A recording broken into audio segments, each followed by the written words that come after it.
Welcome back to my channel Sri BH Biology Tutorial. Student, in this video we will discuss about chapter 1st of NCERT Biology, Reproduction in Organism, 12th NCERT Bio के unit first का chapter first reproduction in organism के बारे में पढ़ेंगे। ये इस video series का first lecture है और ये फर्स्ट पार्ट है। इसको स्टार्ट करते हैं। सबसे पहले इस चैप्टर को स्टार्ट करने से पहले आपके एनसीईआरटी बायोलॉजी की बुक के अंदर फर्स्ट पेज के अंदर कुछ इंट्रोडक्शन दिया गया है एक साइंटिस्ट का, उसके बारे में मैं बताता हूँ आपको। ये है डॉक्टर पंचानंद माहेश्वरी और इनको बोलते हैं father of Indian embryology. Father of Indian embryology. इनका जन्म हुआ था 1904 में और इनकी मृत्यु हुई थी 1966 में और इनका जन्म हुआ था राजस्थान के जयपुर ज़िले के अंदर। ठीक है, अब इस चैप्टर को देखते हैं। सबसे पहले इसका जनरल इंट्रोडक्शन, उसके बाद कंटिन्यूसली इस चैप्टर को स्टार्ट करते हैं। अगर हम बात करें किसी भी ऑर्गेनिज्म की, तो एक ऑर्गेनिज्म की लाइफ में पूरा जो एंटायर लाइफ साइकिल होता है, उस लाइफ साइकिल में हम ये बोलते हैं कि सबसे पहले जन्म, उसके बाद भी कंटिन्यूसली ग्रोथ होती है। ग्रोथ होने से क्या होता है, ऑर्गेनिज्म के अंदर मैच्योरिटी आती है। मैच्योरिटी आने के बाद में एक प्रॉपर फेज के बाद में रिप्रोडक्टिव प्रोसेस या फेज स्टार्ट होती है। उसके बाद में धीरे धीरे जैसे एज बढ़ती जाती है, सेनेसेंस की प्रोसेस स्टार्ट हो जाती है। सेनेसेंस का मतलब होता है movement of entire life cycle towards the death. तो इसका मतलब जो ग्रेजुअल प्रोग्राम्ड सेल डेथ होती है, जिसकी वजह से कंटिन्यूसली बॉडी की सेल कंटिन्यूसली डेड हो जाती है और ऑर्गेनिज्म लास्ट में क्या हो जाता है, मर जाता है, उसकी डेथ हो जाती है।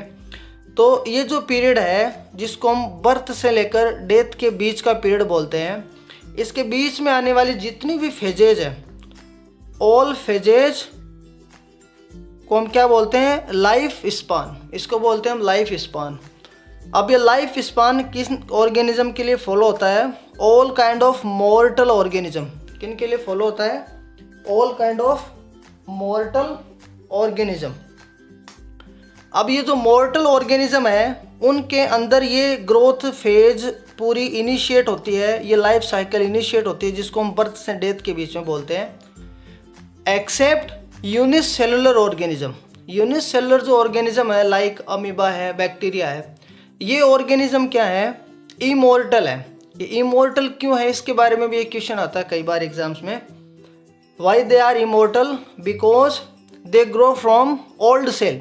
ये किससे ग्रो करते हैं, ओल्ड सेल के अंदर डिवाइडेशन होता है और डिवाइडेशन से नया ऑफस्प्रिंग प्रोड्यूस होती है। तो ओल्ड सेल ही स्प्लिट होके ओल्ड सेल से ही न्यू ऑफस्प्रिंग का फॉर्मेशन हो जाता है by the process of mitosis. कौन सी प्रोसेस है, माइटोसिस है। सो दे आर इमॉर्टल। ओके, अब हम बात करते हैं कुछ एग्जांपल्स के लाइफ स्पान की। देखते हैं किन ऑर्गेनिज्म का लाइफ स्पान कितना है, उसके अकॉर्डिंग बात करते हैं। सबसे पहले हम बात करते हैं फ्रूट फ्लाई। फ्रूट फ्लाई जिसको हम बोलते हैं फल मक्खी, इसका होता है 2 वीक का लाइफ स्पान। उसके बाद में सेकंड आता है बटरफ्लाई, इसका होता है 1 से लेकर 2 वीक का। राइस जो प्लांट होता है, आप सभी को पता है 3 से 4 महीने के अंदर उसका पूरा कल्टीवेशन कर लिया जाता है। रोज जो होता है वो होता है 5 से लेकर 7 साल से 7 साल इसका ईयर होता है। क्रो होता है वो होता है तकरीबन 15 साल इसका लाइफ स्पैन होता है। इसका मतलब तकरीबन 15 श्राद्ध को ये काम में लेता है। ठीक है, श्राद्ध के अंदर कौवे को डालते हैं ना, तो ये 15 श्राद्ध आराम से काम में लेता है। उसके बाद में काऊ है, वो कितना लीटर दूध देती है, 20 से लेकर 25। तो काऊ का कितना हो गया, 20 से लेकर 25 साल। बनाना है, बनाना आप सभी को पता है शादियों में काम में लेते हैं और आजकल जो शादी का टाइम रहता है, एक मेल के लिए बात करें तो 25 साल की उम्र के अंदर शादी करते हैं। तो बनाना का क्या हो गया, 25 साल। हॉर्स और क्रोकोडाइल के लिए हम कितना बता सकते हैं, 60 साल। एलिफेंट के लिए भी 60 साल से लेकर 90 साल इसका लाइफ स्पान है। टॉर्टोइज आपको पता है सभी को, इसका होता है सबसे ज़्यादा 100 से लेकर 150 साल का लाइफ स्पान, जीवन काल। बैनियन जो ट्री होता है वो क्या होता है 200 से लेकर 300 साल तक क्या करता है, सर्वाइव करता है। इसके अलावा जो पीपल प्लांट है इसकी जो उम्र है वो बेनियन ट्री से भी क्या होती है, ज़्यादा होती है। अब बात करते हैं हम रिप्रोडक्शन की। रिप्रोडक्शन का सिंपल मीनिंग होता है प्रोडक्शन ऑफ यंग वंस, और यंग वंस को प्रोड्यूस करना उसको हम बोलते हैं रिप्रोडक्शन। सो यंग वंस को प्रोड्यूस किया जाता है पेरेंटल सेल के थ्रू या एक पेरेंटल बॉडी के through. Parental body young ones को प्रोड्यूस करे और उस यंग वन के अंदर भी क्या हो, रिप्रोडक्शन की कैपेसिटी हो, ताकि वो भी नए यंग वन को प्रोड्यूस कर सके। इस तरीके की प्रोसेस को हम क्या बोलते हैं, reproduction. So simple meaning is reproduction is a biological process in which organism produce young ones which are similar to their feature. जो उनके अंदर फीचर होते हैं उसके फीचर के अकॉर्डिंग वो मैच करते हैं, और उनके पास they have also reproductive capacity. इस प्रोसेस को हम बोलते हैं रिप्रोडक्शन। रिप्रोडक्शन के दो टाइप होते हैं, पहले को हम बोलते हैं एसेक्सुअल रिप्रोडक्शन और दूसरा होता है सेक्सुअल रिप्रोडक्शन। इस वीडियो के अंदर एसेक्सुअल रिप्रोडक्शन के टाइप और सेक्सुअल रिप्रोडक्शन के टाइप को समझने से पहले हम पहले डिफरेंस समझते हैं कि एसेक्सुअल और सेक्सुअल रिप्रोडक्शन के अंदर क्या डिफरेंस है। What is the basic difference between asexual and sexual reproduction.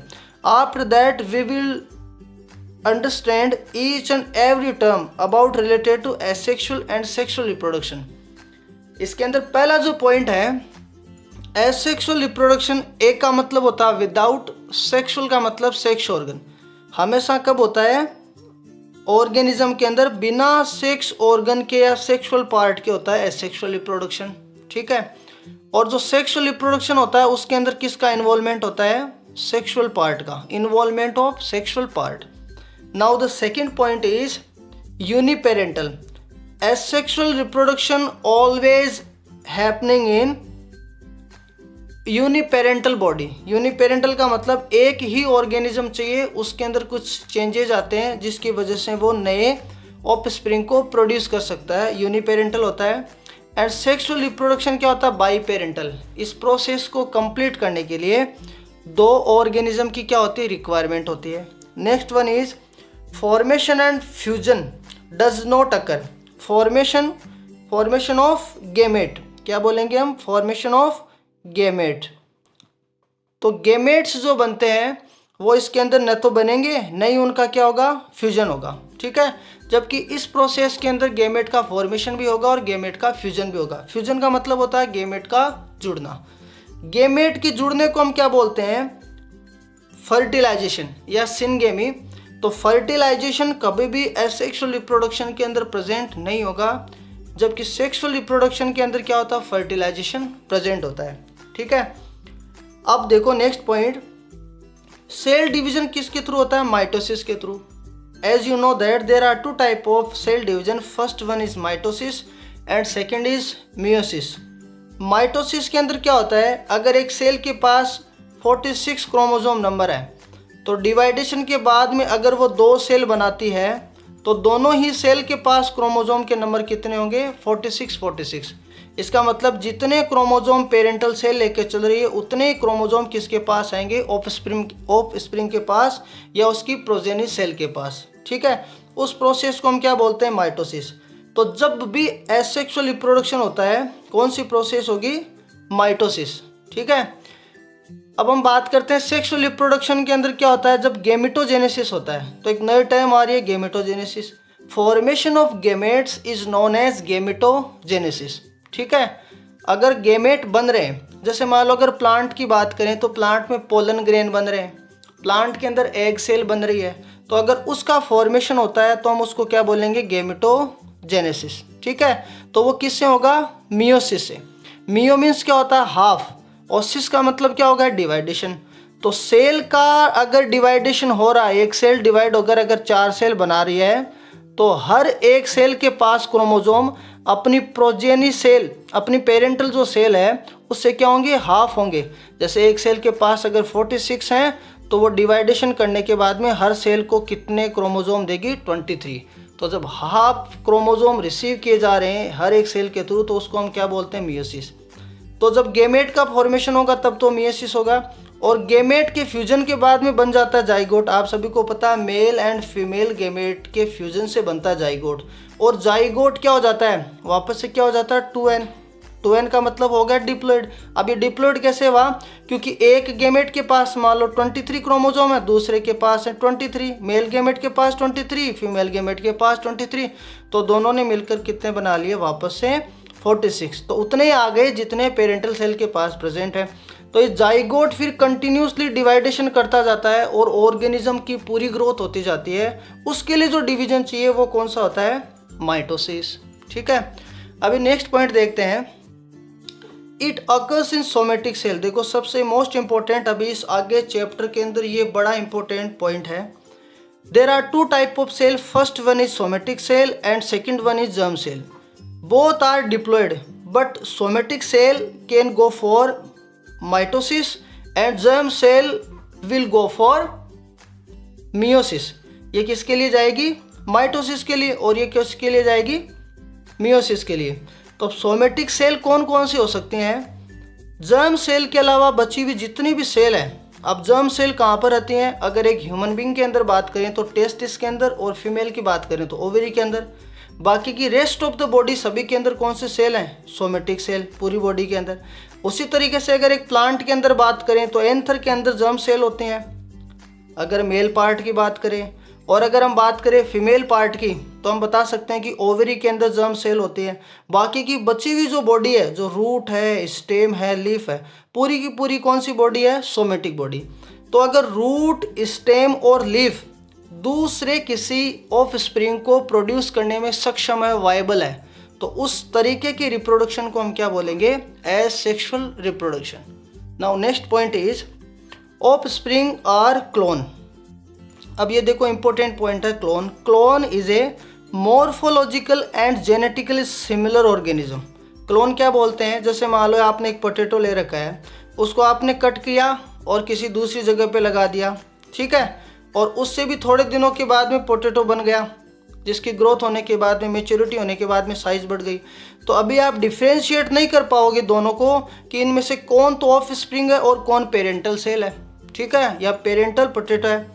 तो इसका मतलब कोई भी दो प्लांट पार्ट अगर मॉर्फोलॉजिकली और जेनेटिकली सिमिलर है, मॉर्फोलॉजी का मतलब होता है एक्सटर्नल अपीयरेंस और एक्सटर्नल कैरेक्टर। जैसे हम बता सकते हैं कि शेप कैसी है, साइज क्या है, कलर कैसा है, हाइट क्या है, वो मॉर्फोलॉजिकल कैरेक्टर है। जेनेटिकल कैरेक्टर का मतलब इसके पास अगर मान लो 24 क्रोमोसोम है तो प्रोजेनी सेल के पास भी कितने होंगे, 24। तो हम जब भी एसेक्सुअल रिप्रोडक्शन की बात करेंगे तो हम किसकी बात करेंगे, क्लोन की। Clone means morphologically and genetical similar. But ये प्रोसेस किसके अंदर नहीं होती है, ये सेक्सुअल रिप्रोडक्शन के अंदर नहीं होती, क्योंकि सेक्सुअल रिप्रोडक्शन के अंदर क्या आ जाता है, वेरिएशंस।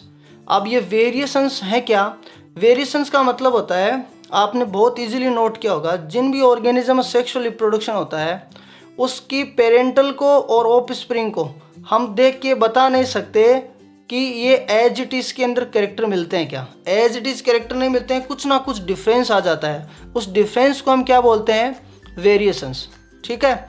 इवन ट्विंस होते हैं, उनके अंदर भी एक्चुअलिटी नहीं होती है, पूरे के पूरे कैरेक्टर मैच नहीं करते हैं, तो हम उसको भी क्या बोलते हैं, उसमें भी वेरिएशंस होती है। अब ये वेरिएशंस क्यों आती है सेक्सुअल रिप्रोडक्शन में, क्योंकि सेक्सुअल रिप्रोडक्शन में ऑब्वियसली क्या होता है, मियोसिस। और आपने 11th क्लास में पढ़ा होगा कि जब भी मियोसिस होता है तो मियोसिस के अंदर क्या होता है, एक फेज आती है जिसको हम बोलते हैं प्रोफेज। प्रोफेज के अंदर एक प्रोसेस आती है, उस प्रोसेस का नाम होता है पेकाइटिन। पेकाइटिन, उस पेकाइटिन के अंदर क्या होते हैं कि क्रोमोसोम एक्सचेंज हो जाते हैं। आप इतना याद रखो कि जो ये एक्सचेंज हो रहे हैं क्रोमोसोम, उसकी वजह से जीन का क्या हो जाता है, हेयर बदल हो जाता है, हेयर फेयर हो जाता है, उसी की वजह से क्या आती है, वेरिएशंस, ठीक है। नेक्स्ट जो पॉइंट है, ये जो प्रोसेस है ये फास्ट प्रोसेस है, एसेक्सुअल रिप्रोडक्शन फास्ट प्रोसेस है, जबकि सेक्सुअल रिप्रोडक्शन क्या है, स्लो प्रोसेस। नेक्स्ट है useful in the seedless plant. अगर किसी प्लांट में सीड नहीं बन रहा है उस कंडीशन में सेक्सुअल रिप्रोडक्शन काम का नहीं होगा। उस कंडीशन में क्या होगा, एसेक्सुअल रिप्रोडक्शन यूजफुल होगा।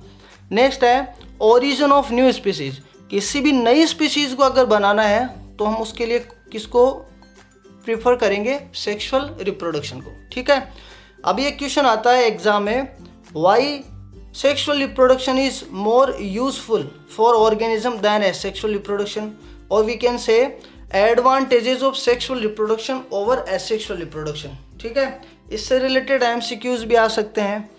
देखो अभी इससे रिलेटेड छोटा सा एक पॉइंट है, एक ट्रिक है, एक सॉन्ग से रिलेटेड आप इसको याद कर सकते हो। एक सॉन्ग है 90s का, वो आपको मैं सुनाता हूँ, उससे आप इसको इजीली याद कर सकते हो कि सेक्सुअल रिप्रोडक्शन एसेक्सुअल रिप्रोडक्शन से बढ़िया क्यों है।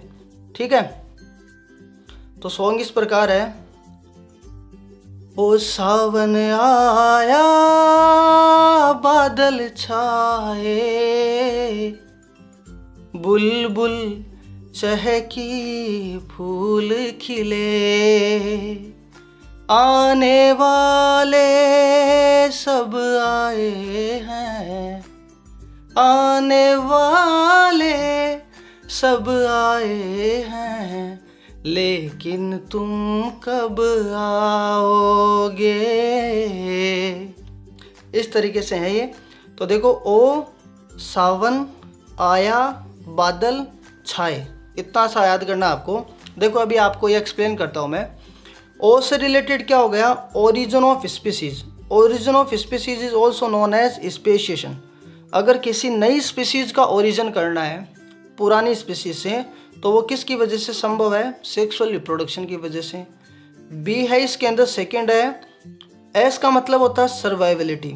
देखो सेक्सुअल रिप्रोडक्शन के अंदर वेरिएशन आती है। वेरिएशन आने से क्या होता है, ऑर्गेनिज्म एटमॉस्फेयर के अकॉर्डिंग ज़्यादा सर्वाइव कर पाता है। इसका मतलब उस ऑर्गेनिज्म के अंदर ज़्यादा अडेप्टिबिलिटी आती है एटमॉस्फेयर के अकॉर्डिंग। नेक्स्ट बी है basic gene pool maintenance. Gene pool क्या होता है, जैसे एक ऑर्गेनिज्म के अंदर 46 क्रोमोसोम है, उसकी सेल जर्म सेल के पास, डिवाइडेशन के बाद में जब उसके अंदर मियोसिस हुआ तो मान लो 4 सेल बनी, मैं 2 बता रहा हूँ यहाँ पर, दोनों के पास 23 है। दूसरे भी ऑर्गेनिज्म में 23 2 सेल बन गई, मान लो ये फीमेल गेमेट है और ये मेल गेमेट है। ये वापस से जब बाइंड हुए तो इन्होंने कितने बना लिए, 46। तो जितने क्रोमोसोम नंबर पहले प्रोजेनी पेरेंटल सेल के अंदर थे उतने ही वापस से नेक्स्ट जो सेल बनी उसके अंदर भी मेंटेन हो गए।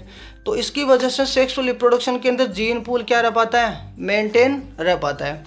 नेक्स्ट जो पॉइंट है वो क्या है, क्रॉसिंग ओवर और वेरिएशन। सी का मतलब क्रॉसिंग ओवर और वेरिएशन, जो अभी मैंने आपको बताया कि ऊपर मैंने एक्सप्लेन किया कि ये जो जीन का जो एक्सचेंज है उसको हम क्या बोलते हैं, क्रॉसिंग ओवर। ये सिर्फ किसके अंदर होता है, सेक्सुअल रिप्रोडक्शन के अंदर। So sexual reproduction is more useful than asexual reproduction.